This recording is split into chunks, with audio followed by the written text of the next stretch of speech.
Fashion Frontier welcomes its third doll in the line featuring this space cowgirl-inspired look. We've seen a range of comments about this doll from the highest praises to the lowest quips. Let's check her out and see if she's worth her $75 price tag.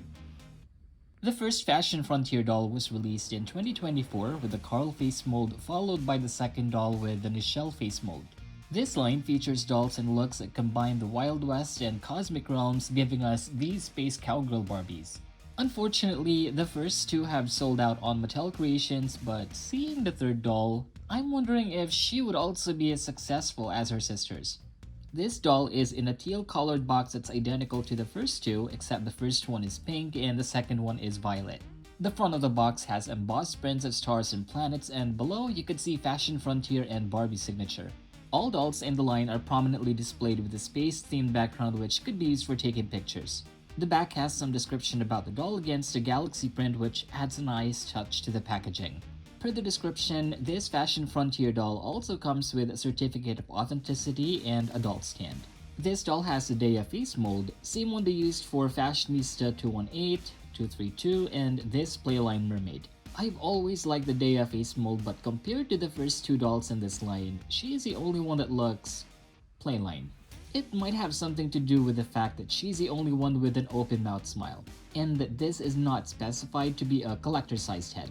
She has very long platinum blonde hair with bangs, gray eyes, white eyeshadow, and reddish-pink lip color. I was comparing her screening with the previous two dolls and honestly, it's giving sticker. Okay, now other people might have different opinions and that's okay, but my opinions in this video are mine alone and reflects what I feel and think about her. She is pretty, but she's outside my preference. One thing that could have made her better is the use of off black liner around her eyes to give her some dimension, because based on the promo pictures, they look more drawn on than intentional, if you know what I mean.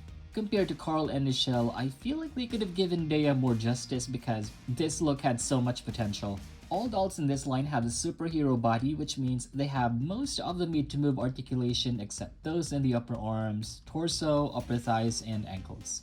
She also has a light skin color with a reddish undertone, so I'm thinking her best matches could either be looks 20, looks 13, or tennis player. She is wearing an icy blue dress with metallic silver cow prints. It has crisscross stitches in front and has fringed sectioned edges. It also comes with a removable oversized fringed jacket. This one looks like it's lined on the inside and has silver colors in the section on the back, a plastic silver cowboy hat with molded starburst design, silver boots with spurs. You could see a lock here, which might mean these are removable, and they have Fashion and Frontier printed on them. Dea also has a pair of silver star earrings and a silver starburst necklace, both with metallic finish. The necklace has an interesting design at the back with molded dangling starburst and a crescent moon. Fashion Frontier doll number 3 has the SKU JJX55, and Club 59 members can get her for $75 on Mattel Creations starting July 9 at 9 AM Pacific Time. If I were to rank the dolls in this line, starting with the best, I'll go 1, 2, and 3. I honestly regret not getting the first one because the quality was the best in comparison to the other two. I also like that her screening has some sort of a dimension and she doesn't look flat. And oh my gosh, these freckles add character to the doll. Nichelle is also pretty, but I feel like she didn't live up to the quality the first one has, considering that she is $5 more expensive. And as for the third, well, aside from what we already mentioned, I feel like her price point is too steep with the level of quality she has versus her sisters. I guess her screening is really the biggest letdown for me because, to be honest, I've seen Playline dolls with better face-ups than this. Anyway, what do you think of the third Fashion Frontier doll? Would you add her to your collection, or is this doll a pass? Thank you for joining us in this preview of Fashion Frontier doll number 3. Follow us on Facebook and Instagram at Ty's Collectibles and give us a like, share this video, and don't forget to subscribe to our channel for more videos like this. We'll see you next time.